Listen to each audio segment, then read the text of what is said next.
많은 분들이 밖에서 이렇게 좀 힘들고 좀 속상한 일이 있고 낙심이 되면 그리고 제일 마지막에 좀 의지하고 기대고 싶은 그런 관계가 가족 아니겠습니까? 가족들한테 그래도 밖에서는 누가 뭐라고 해도 내 가족은 좀 나를 지지해주고 위로해주고 나를 좀 세워주면 참 좋겠다. 그런데 막상 그렇게 지친 마음을 끌고 가족을 만났을 때 막 위로가 되고 힘이 되는 게 아니라 힘이 빠질 때가 있다라는 거예요. 맥이 빠질 때가. 어떤 요즘은 그런 남자분들이 없는 걸로 알고 있는데 전설의 고향이나 나오는 이야기인데 남편분들이 이렇게 밖에서 막 고생하고 일하고 막 와가지고 집에 와서 그저 따뜻한 밥 한 끼 먹으려고 보니까 밥이 안 차려져 있더라는 거예요. 그래서 당신 와보라고, 내가 이렇게 고생하고 왔는데 왜 밥도 안 차려주냐고, 하루 종일 집에서 뭐 했냐고, 또 그러면 또 주섬주섬 또 챙겨주는데 아니 하루 종일 집에서 뭐 했길래 반찬이 이거밖에 없냐고, 밥 맛이 왜 이러, 반찬 맛이 왜 이러냐고, 국 맛이 왜 이러냐고. 남편 마음으로는 남편이 원하는 거는 그래도 고생하고 왔으니까 좀 따뜻하게 좀 위로받을 수 있는 식사 한 끼를 할 수 있는 거를 원하는데 그거를 원하고 말을 하는데 왜 밥이 이 모양이냐, 하루 종일 집에서 뭐 했냐 이러니까 듣는 부인 입장에서는 아 그래 내가 잘못했구나, 내가 다음엔 더 따뜻하게 더 맛있는 음식을 차려줘야 되겠다라고 생각이 드는 게 아니라 굶어 죽든지 말든지 다음부터 네가 차려 먹어라, 이런 마음이 든다라는 거예요. 또 부인 입장에서는 또 하루 종일 이렇게 집에서 애들 보고 집안일 하느라고 힘들어 죽겠는데 남편이 와서 잔소리를 하니까 이게 맥이 빠진다라는 거예요. 남편도 남편대로 맥이 빠지고 부인도 맥이 빠지고 또 부인은 또 좋은 소리가 안 나와요. 따뜻한 말이 안 나와요. 아니 돈은 쥐꼬리만큼 벌어오면서 뭔 잔소리만 그렇게 많냐고. 그럼 또 남편이 밖에 나가서 아 그래 나는 돈을 쥐꼬리만큼밖에 못 버니까 더 열심히 일해서 더 많이 벌어야지, 그런 생각을 하는 게 아니라 에라 너도 죽고 나도 죽자, 그냥 뭐 대충 일하고 그냥 밖에서나 그냥 편하게 지내야 되겠다, 이런 마음이 든다라는 거예요. 부인 입장에서는 더 열심히 일해서 더 많이 벌어오라는 마음을 가지고 말을 하는데 원하는 것과 말하는 것과 얻게 되는 효과들이 다 다르더라는 거예요. 또 괜히 또 불똥이 아이한테 튑니다. 너는 왜 성적이 이 모양이냐, 공부 그거밖에 못하냐. 자식 입장에서는 나는 한다고 했는데 어쩌다 보니까 시험 성적이 이거밖에 안 나왔는데, 그러면 자식이 아 내가 성적이 안 나왔으니까 내가 다음엔 더 열심히 해서 부모님 마음에 흡족하게 해드려야 되겠다가 아니라 아니 난 더 안 할래, 그냥 나 뭐 굶어 죽든지 말든지 뭐 나중에 뭘 하든지 홈리스 하지 뭐 불만만 생기더라는 거예요. 불만만. 부모 입장에서는 얘가 더 열심히 해서 더 좋은 인생을 살아가길 바라서 원하는 건데 오히려 불만만 쌓이게 만들더라는 거예요. 또 반대로 또 자식이 부모에게 엄마 아빠 뭘 하냐고, 알지도 못하면서 뭘 자꾸 잔소리하냐고, 얼마나 힘들게 고생해서 키웠는데 안타까운 마음으로 키웠는데 그런 말 한번 들으면 이건 내 자식도 아니라고, 머리 검은 짐승을 키우는 게 아니라 막 섭섭한 마음이 들고 맥이 빠진다는, 맥이 낙심이 된다는 것입니다. 서로 원하는 건 그게 아닌데 서로 원하는 것은 더 따뜻하고 화목하고 더 좀 서로 힘을 내어서 서로 위로가 되고 서로 의지가 되는 그런 따뜻한 관계를 원하는데 그거를 원해서 말을 하는 말들이 전혀 엉뚱한 결과를 가져오더라는 것입니다. 낙심만 시키고 힘 빠지게 만들고 어렵게 만들더라는 것입니다. 가정에서만 그러겠습니까? 교회도 마찬가지입니다. 저분은 왜 저래? 저 사람은 왜 저래? 왜 저것밖에 안 돼? 왜 저 사람이 저런 일을 해? 그냥 혼잣말 할 거면 그냥 속으로만 하든지 다 들리게 해가지고 돌고 돌아서 막 뻥튀기가 돼가지고 상처가 되니까 교회 봉사하고 안 하고 문제, 교회를 다니기 싫어진다는.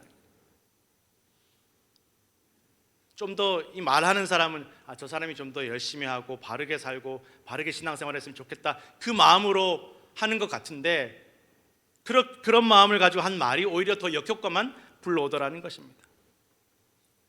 맥 빠지게 만들고 낙심하게 만들고 더 악한 길로 가도록 등 떠미는 말들이 가정에서도 교회에서도 사회에서도 직장에서도 얼마나 많이 있는지 모른다라는 것입니다. 직원에게 좀 더 열심히 일하라고 한다는 말이 너 똑바로 안 하면 너 잘릴 줄 알아? 이 말을 딱 듣는 사람이 아 그래 나는 잘릴지 모르니까 더 열심히 일해. 그게 아니라 자르려면 잘라봐라 나는 고소하려니까. 이런 마음만 든다라는 거예요. 낙심한다라는 낙심. 바울이 정말 태생도 좋은 사람이었습니다. 좋은 집안에서 태어났고 좋은 교육받았고 누구나 다 무서워하고 두려워하는 권세와 권력을 가지고 누구도 바울을 뭐라고 할 사람이 없었습니다. 그런데 그 모든 것들을 다 버리고 다 포기하고 예수님 붙잡고 복음 전하려고 모욕당하고 멸시당하고 죽음의 위협을 당하고 매맞고 고소당하고 고발당하고 만신창이가 되는 거예요.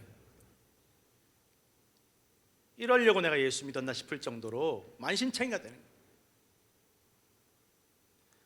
더 어려운 거는 그래 예수 안 믿는 사람들, 예수님 싫어하는 사람들이야 그럴 수 있고 하나님 안 믿는 사람들은 그럴 수 있지만 바울이 전도해서 예수 믿었던 사람들, 바울이 개척한 그 교회의 그리스도인들이 바울을 욕하는 거예요. 당신 뭐냐고. 설교도 지지리도 못하고 생긴지도 못생겨가지고 당신 뭐냐고. 당신 옛날에 과거가 어땠냐고. 다 예수 믿던 사람 잡아 죽이던 사람 당신이 어떻게 그렇게 사도 일을 하고 어떻게 복음 전할 수 있냐고. 당신이 어떻게 그런 일을 할 수 있냐고. 당신 지나온 과거를 생각하면 그러면 안 되지 않냐고. 다 욕하는 거예요. 조롱하고 멸시하고 깎아내리고. 아까도 말씀드렸지만 차라리 안 믿는 사람들, 예수 안 믿는 사람들이 그러면 괜찮겠지만 이게 제일 바울을 지지해주고 제일 바울을 존경해야 되는 바울이 전도하고 바울이 개척한 그 교회, 고린도 교회 교인들이 바울에 대해서 그렇게 이야기하더라는 것입니다. 얼마나 맥이 빠지겠습니까? 아니, 예수님 이러려고 나 부르셨나 싶을 만큼 낙심이 되지 않겠습니까? 그런데 바울이 오늘 성경에 보니까 내가 낙심하지 않는다라고 말씀합니다. 무슨 말을 들어도 당신들이 나한테 뭐라고 해도 난 낙심하지 않는다. 힘 빠지지 않는다. 난 더 열심히 할 거라고.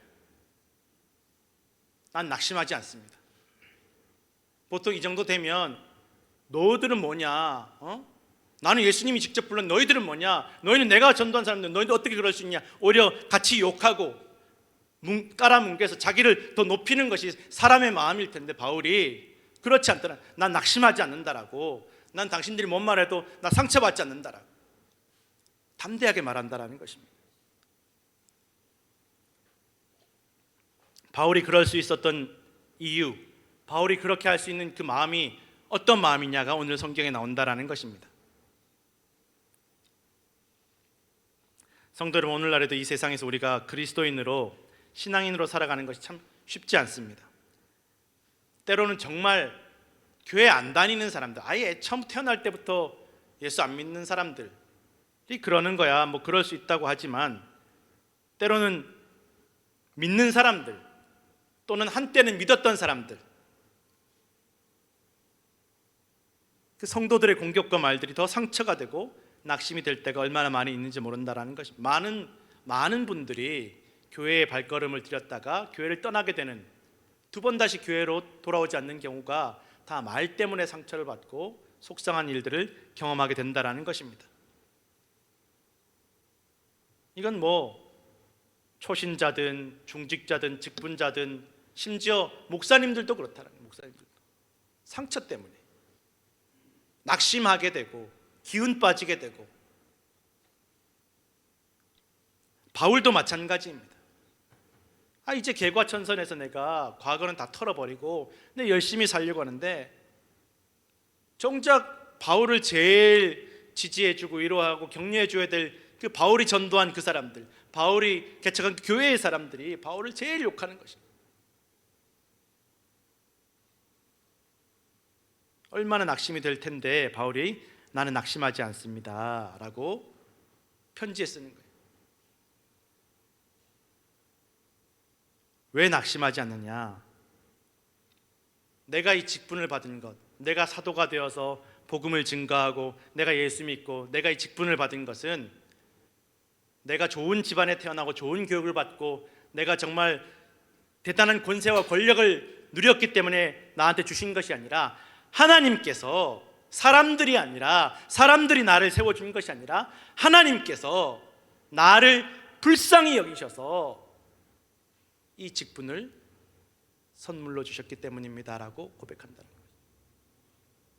사람들이 인정해주고 박수 쳐줘서, 사람들이 존경해줘서, 사람들이 누구에게나 내세울 만한 자격과 조건이 갖추어져서 바울이 그 자격과 직분을 얻어낸 것이 아니라 하나님께서 바울을 불쌍히 여기셔서 이 직분을 주셨다라는 것입니다. 성도는, 오늘 우리가 하나님 자녀가 된 것, 제가 목회자로 섬기는 것, 성가대로 섬기는 것, 직분자로 섬기는 것, 하나님 자녀로 섬기는 것, 이 모든 것들이 우리가 시험 쳐서 얻어낸 것도 아니고 우리의 자격과 공로가 갖추어져서 우리가 얻어낸 상급이 아니라 하나님께서 우리를 불쌍히 여기셔서 베풀어 주신 은혜임을 반드시 기억하시기 바랍니다. 그래야 낙심하지 않습니다. 그래야 지치지 않습니다. 그래야 신앙에 실패하지 않습니다. 내 자격, 내 공로, 내 것이라고 생각하고 내가 당연히 마땅히 받아야 될 것이라고 생각하면, 내가 억울하다라고 생각할수록 여러분, 절대 결코 끝까지 믿을 수 없습니다. 사실은 바울처럼 정말 사명감을 가지고 예수쟁이들을 죽이던, 예수 믿는 사람들 미워하고 증오하고 어떻게든 붙잡아서 없는 죄목도 만들어서 잡아 죽이던 이런 사람이 완전히 180도 달라져서 예수를 믿을 뿐만 아니라 이것을 자기가 목숨 걸고 전한다는 것, 이것이 얼마나 큰 기적이고 이것은 하나님의 역사라고밖에는 설명할 길이 없는 놀라운 은혜 아닙니까? 기가 막힌 일 아닙니까? 그런데 다 바울을 못 잡아먹어서 안달이에요. 뭐 저런 사람이 사도냐고. 예수님 사도는 예수님 12제자만 사도지, 예수님하고 다니지도 않은 사람이 무슨 사도냐고. 다 시기하고 질투하고 미워하는 일들이 있더라는 것입니다. 그런데 바울이 뭐라고 말합니까? 난 낙심하지 않는다.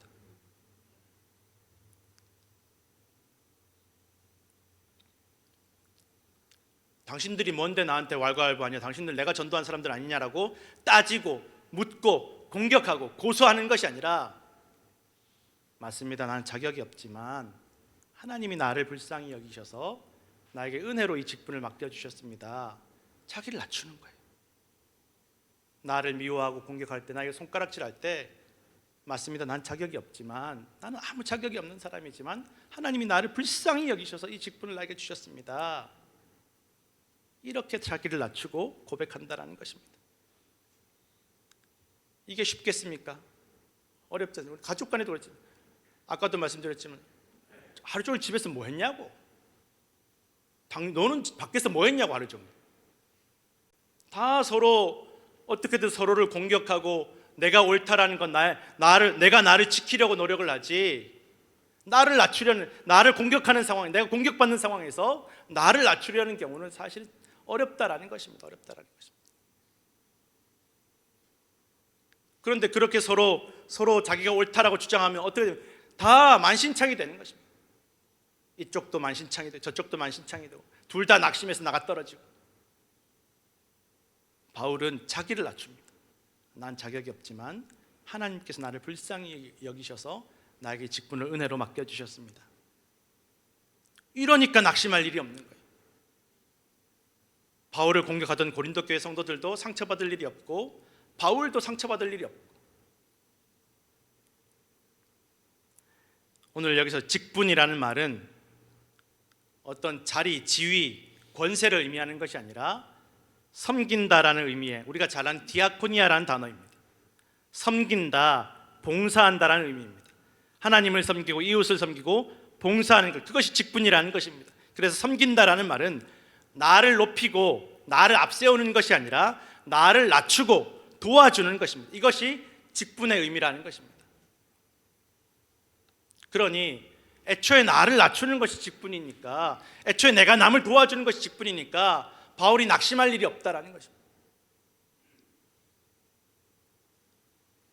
나를 높이려고 할수록, 내 권리를 찾으려고 할수록, 내가 나를 지키려고 할수록 낙심할 일들이 자꾸만 생기더라, 자꾸 낙심하게 되더라는 것입니다. 낙심한다라는 말은 악에게 굴복한다라는 의미입니다. 용기를 잃어버린다, 지친다, 희망과 소망을 잃어버린다라는 의미를 가지고 있습니다. 상황 때문이 아닙니다. 환경 때문이 아닙니다. 나를 공격하는 사람 때문에 낙심하는 것이 아니라 내가 나를 낮추지 못하니까 낙심하게 되고 악에 물들고 용기를 잃어버리고 지치게 되고 희망과 소망을 잃어버리게 되더라는 것입니다. 내가 자꾸 나를 높이려고 하니까, 내 마음이 높아지니까. 바울이 처한 상황은 충분히 낙심할 만한 상황이지만 바울이 낙심하지 않는 것은 하나님 앞에서 자신을 낮추기 때문에, 하나님께서 나를 불쌍히 여기셔서 베풀어 주신 은혜로 이 직분과 사명을 주셨기 때문에 난 낙심하지 않습니다라고 고백하고 있다는, 여기 낙심하지 않는 비결이, 길이 여기에 있다는 것입니다. 그리고 바울은 또 자기가 낙심하지 않는 것은 내가 숨은 부끄러움의 일을 다 버렸다라고, 하나님 앞에서 떳떳하지 못한 것, 내가 하나님 믿고 사명 감당하지만 하나님 앞에 사람들 앞에 떳떳하지 못한 것들을 다 버렸다라는 것입니다. 전에 그런 일들을 하다가 이제 안 한다라는 건지, 원래부터 안 했지만 내가 철저하게 안 하겠다는 다짐인 것인지 정확하게 알 수 없지만, 분명한 것은 이제 나는 사명을 감당할 때 내가 낙심하지 않을 수 있는 것은 내가 하나님 앞에 떳떳하지 않은 것들을 하지 않기 때문에, 내가 교회 앞에서, 성도들 앞에서 떳떳하게 하지 않게 숨어서 행하는 그 부끄러운 것들을 더 이상 하지 않기 때문에 내가 낙심하지 않는다라고. 바꾸어서 말하면 무엇입니까? 하나님 앞에 떳떳하지 못하게 숨어서 하는 것들이 있기 때문에 낙심하게 된다는 것입니다.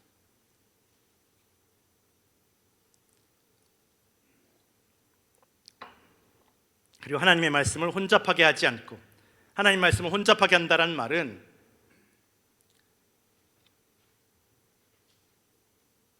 유혹한다라는 거예요. 속이고 유혹하고, 좋은 게 좋은 거니까 좋게.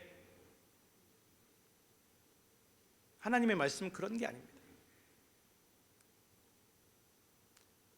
오직 진리를 나타내므로 하나님 앞에서 각 사람의 양심에 대해서 스스로 추천한다라고 고백하고 있다라는 것입니다. 진리가 무엇입니까? 예수 그리스도의 복음을 의미한다라는 것입니다. 혼잡하게 한다, 하나님의 말씀 혼잡하게 한다라고 할 때 혼잡하게 한다는 말은 이 물고기를 유혹하기 위한 미끼라는 의미가 담겨 있는데, 어떻게든 목적을 이루기 위해 수단 방법을 가리지 않는 것을 의미합니다. 좋은 게 좋은 거니까 어떻게든 뭐로 가도 서울만 가면 되니까, 그게 아니라는 것입니다. 바울이 그렇게 하지 않기 때문에 낙심하지 않는다라는 것입니다. 그리고 바울은 오직 예수 그리스도의 진리를 드러냄으로써 하나님 앞에서 각 사람의 양심에 대해서 스스로 추천한다라고 고백하고 있습니다. 성도 여러분, 우리가 무엇을 믿기 위해서 교회에 나오는지, 우리가 무엇을 얻기 위해서 신앙생활하는지 분명해야 된다는 것입니다. 성경에 어떻게 기록되어 있는지를 분명하게 알고 붙잡고 기억해야 된다는 것입니다. 성도가 인생을 통해서, 신앙생활을 통해서 무엇을 드러내야 되는지가 분명해야 된다는 것입니다. 그래야 낙심하지 않습니다. 분명해야 됩니다. 세상에서 부귀영화를 누리고 다른 사람들보다 위에 올라서서 권세를 누리는 것을 보여주는 것이 성도의 목적. 교회 다녀보니까 내가 선교에도 당선이 되고, 교회 다녀보니까 우리 자녀들이 좋은 학교 가고, 교회 다녀보니까 좋은 직장 길이 열리고 장사가 잘 되더라. 그게 성경이 말하는 사명과 직분의 방향이겠습니까? 성도 여러분, 그것은 우리의 사명도 직분도 목적도 아니라는 것을 기억하십시오. 우리는 오직 십자가에서 죽으시고 부활하심으로 우리를 영원한 사망과 멸망으로부터, 죄와 악으로부터 구원하신 예수 그리스도를 드러내는 것이 우리의 사명이고 직분임을 반드시 기억하시기 바랍니다. 이게 사명이고 직분이라는 것입니다. 바울은 만일 어떤 이들에게 복음이 가리었으면 망하는 자들에게 가리어진 것이라고 말하고 있습니다. 어떤 이들은 바울을 향해서, 고린도 교회 교인들 중에 어떤 이들은 바울이 그토록 전하는 복음이 사실 들어보면 애매하고 당장 살아가는 것과 별 상관이 없다라고 그렇게 조롱하고 이야기합니다. 아무리 바울이 전하고 가르쳐도 복음이 무엇인지, 무엇이 진리인지, 무엇이 구원인지 아무리 전하고 가르쳐도 끝까지 안 받아들이는 사람들이 끝까지 안 받아들인다는 것입니다. 그러나 바울은 그것은 복음의 문제가 아니라 복음을 받아들이지 않는 사람들의 문제라는 것을 말하고 있다는 것입니다. 때로 우리가 정말 온 힘을 다해서 사랑하고 섬기고 전하고 가르쳐도 안 되는 경우가 있습니다. 그러면 낙심하고 힘이 빠집니다. 내가 이렇게까지 수고하고 했었는데 왜 몰라줄까? 왜 알아주지 않을까? 내가 뭘 잘못했을까? 죄책감이 들고 자기 스스로에게 실망하고 힘이 빠지고 희망을 잃어버리고 더 이상 앞으로 나아갈 힘을 잃어버릴 때가 있습니다. 그러나 그렇지 않다라는 것입니다. 그럴 수 있다라는 것입니다. 그리고 이 세상의 신 마귀가 사람들이 믿는 것을 방해한다는, 사람들의 마음을 믿지 못하도록 막는다라는 것입니다. 공격이 있다라는 것입니다. 이 세상이라는 단어는 이 세대, 이 시대라는 의미를 가지고 있고, 마귀는 우리로 하여금 당장 눈앞의 문제만, 당장 이 땅의 것만, 육신적인 것만, 결국 썩어지고 없어지고 사라져버릴 것들만 바라보게 만든다라는 것입니다. 보이지 않는 세상에 대해서는 생각하지 않게 만듭니다. 보여야 말이지. 내 눈에, 내 손에 잡혀 내 눈에 보이는 것만 나는 믿을 테야. 더 넓게 바라보지 못하게 만들고, 더 멀리 바라보지 못하게 만들고, 장차 올 심판과 영원한 생명과 구원에 대해서 생각하지 못하게 만든다라는 것입니다. 그것이 마귀의 목적입니다. 마태복음 4장 8절에서 11절 말씀 함께 읽겠습니다. 마귀가 또 그를 데리고 지극히 높은 산으로 가서 천하만국과 그 영광을 보여 이르되, 만일 내게 엎드려 경배하면 이 모든 것을 내게 주리라.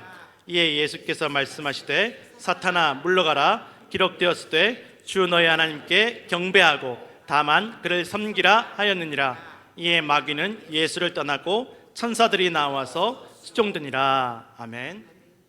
마귀가 이렇게 한다라는 것입니다. 예수님도 이렇게 유혹하는데 우리에게는 이런 유혹이 안 오겠습니까? 하나님만 섬기고 경배해야 되는데, 하나님만 경외해야 되는데, 땅의 것들을 영원하지 않은 것들, 잠깐 지나가 버리고 부서져 버릴 것들을 경배하게 만들고 욕심내게 만든다는 것입니다. 물질뿐만이 아닙니다. 여러분, 어떤 인간관계도 이 땅에서 우리가 붙잡을 수 있는 관계가 있습니까? 막 콩깍지가 씌어가지고 이 사람 아니면 죽을 것 같은 관계도 여러분 영원히 붙잡을 수 있습니까? 그 마음 붙잡을 수 있습니까? 배 아파 낳은 자식도 내가 붙잡을 수 있습니까? 영원히 붙잡을 수 있습니까? 영원히 나만 지지해주고 나만 내 편이 되어주던 그 부모님 내가 영원히 붙잡을 수 있습니까? 그 어떤 관계도 이 세상의 관계에서 영원히 우리 손으로 붙잡을 수 있는 관계는 없다라는 것입니다. 몰라서 그것 때문에 속상해 하십니까? 알면서도, 그렇게 영원히 붙잡을 수 없다라는 것 알면서도 우리의 마음이 자꾸만 낙심되고 흔들린다라는 것입니다.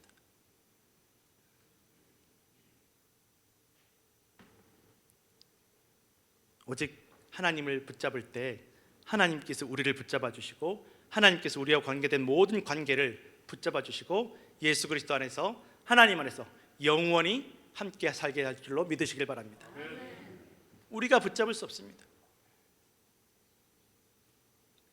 바울은 복음의 일꾼 된, 직분을 받은 바울과 또 우리 모두가 우리를 전파하는 것이 아니라 오직 예수님께서 우리의 왕이 되시고 주인 되시는 것을, 우리가 예수 그리스도의 종이 된 것을 전파한다라고 고백하고 있습니다.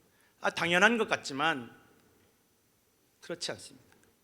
가정에서도 내가 얼마나 수고했는데, 믿음의 가정에서도 내가 얼마나 애쓰고 내가 얼마나 희생했는데, 교회에서도 내가 얼마나 교회를 위해서 희생하고 헌신했는데, 다 내 공로, 내 자격, 내가 받아야 될 것, 내 권리를 찾지 예수님 은혜, 하나님 은혜를 드러내지 못할 때가 얼마나 많이 있습니다.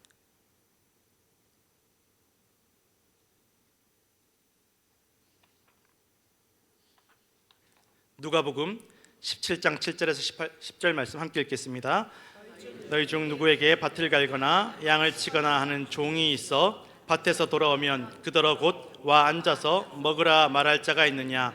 도리어 그더러 내 먹을 것을 준비하고 띠를 띠고 내가 먹고 마시는 동안에 수종 들고 너는 그 후에 먹고 마시라 하지 않겠느냐?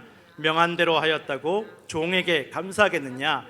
이와 같이 너희도 명령받은 것을 다 행한 후에 이르기를 우리는 무익한 종이라 우리가 하여야 할 일을 한 것뿐이라 할지니라. 아멘. 종이 뭡니까? 종이. 누가 종에게 야, 너 오늘 밭일 하느라고 수고했다, 와서 같이 앉아서 먹어라, 참 애썼다, 이렇게 말하는 경우가 어디 있습니까? 그렇게 말해주는 주인이 있으면 정말 고마운 거죠. 그렇게 안 하는 게 당연하고 그렇게 안 하는 게 자연스러운 것 아닙니까? 오늘 나 위해서 밭에서 일해줬으니 참 고맙습니다, 종님.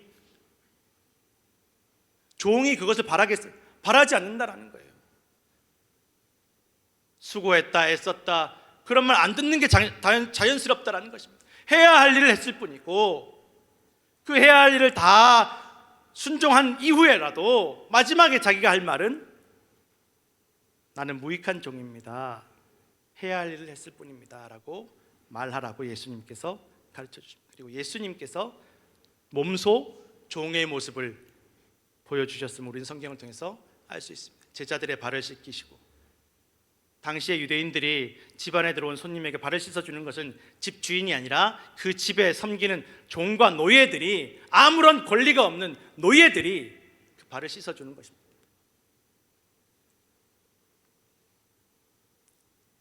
바울이 이런 마음으로 직분을 감당할 때, 사명을 감당할 때 낙심하지 않는다는 것입니다.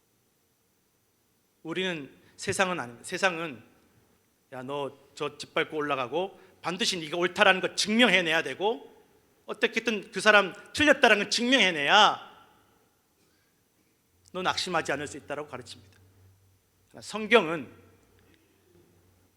낮아지라고 가르칩니다. 낮아지면 하나님께서 높이신다라고 약속해 주십니다. 성도 여러분, 우리가 예수 그리스도를 통해 드러난 하나님과 하나님의 사랑과 은혜를 알고 믿게 되는 것 또한 하나님께서 우리의 어두운 마음에 빛을 비추어 주신 은혜라는 것을 우리는 고백해야 될 줄로 믿습니다. 우리가 직분을 받고 성도가 되어 하나님을 믿고 예수 그리스도를 높이는 이 모든 우리의 인생이 우리를 불쌍히 여기시는 하나님의 은혜라는 것입니다. 이것을 잊어서는 안 됩니다. 이것을 잃어버리는 그 순간, 잊어버리는 그 순간 우리의 마음에 낙심이 찾아올 수밖에 없고, 희망을 잃어버리고 힘을 잃어버리고 용기를 잃어버릴 수밖에 없다라는 것입니다. 세상이 가르쳐주는 방향과 반대라는 것입니다. 성도 여러분, 우리의 직분은, 우리의 사명은 가정에서도 교회에서도 세상 속에서도 죽을 죄인들, 멸망한 죄인들을 구원하시기 위해서 십자가에서 죽으시고 부활하신 예수 그리스도의 구원의 은혜를 우리의 인생을 통해서, 입술을 통해서 드러내고, 예수 그리스도를 통해 하나님을 섬기고 예수 그리스도 때문에 우리를 핍박하는 이들까지도 섬기는 것입니다. 종이 되는 것입니다. 이쪽 뺨을 때릴 때 저쪽 뺨도 돌려대고, 오리를 가자 할 때 심리를 함께 가고, 우리가 하나님 앞에서 예수 그리스도의 나의 우리를 낮추면 하나님께서 반드시 높여주실 줄로 믿으시기 바랍니다. 오늘도 낮아진 섬김을 통해서 낙심하지 않고 하나님의 빛, 예수 그리스도의 빛이 되시는 성도들 되시기를 간절히 축원합니다.